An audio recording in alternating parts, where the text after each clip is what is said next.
আজ খুবই ইন্টারেস্টিং একটা টপিক নিয়ে কথা বলবো, যেটা আমার কাছে অ্যাকচুয়ালি খুবই ইন্টারেস্টিং লেগেছিল। আমার জানতে ইচ্ছা করছিল যে ময়মনসিংহ এবং সিলেক্ট বিভাগের মধ্যে কানেক্টিভিটিটা কোন জায়গায়। তো আমি গুগল ম্যাপে গেলাম।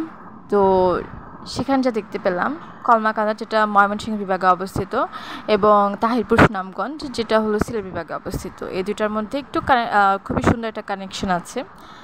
তো যে যাতায়াত যে ব্যবস্থাটা সেটা সম্পর্কে একটু ছোটো করে বলে রাখতে চাই।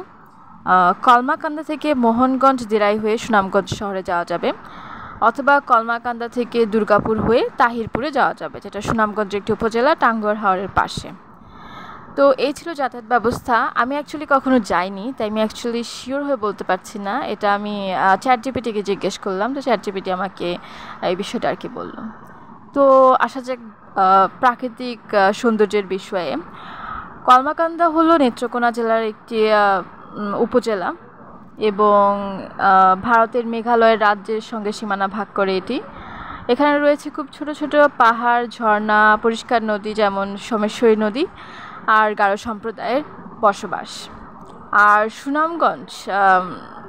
সুনামগঞ্জের তো প্রশংসা না করলেই নয়। প্রতি বছর বিভিন্ন ট্যুরিস্ট গ্রুপ থেকে অনেক মানুষ সেখানে ঘুরতে যায়। তো সুনামগঞ্জে রয়েছে জাদুকাটা নদী, বারিক্কা টিলা, শিমুল বাগান ইত্যাদি। বর্ষায় পুরো এলাকা পানিতে ভরে যায়, আর শুকনো মৌসুমে দেখা যায় বিস্তীর্ণ ধান ক্ষেত। তো এই ছিল সংক্ষিপ্ত পরিচিতি সুনামগঞ্জ আর কলমাকান্দা। তো এই ছিল আর কি, আমার ইন্টারেস্টিং লাগলো, তাই আমার শেয়ার করতে ইচ্ছা করলো, আমি শেয়ার করলাম।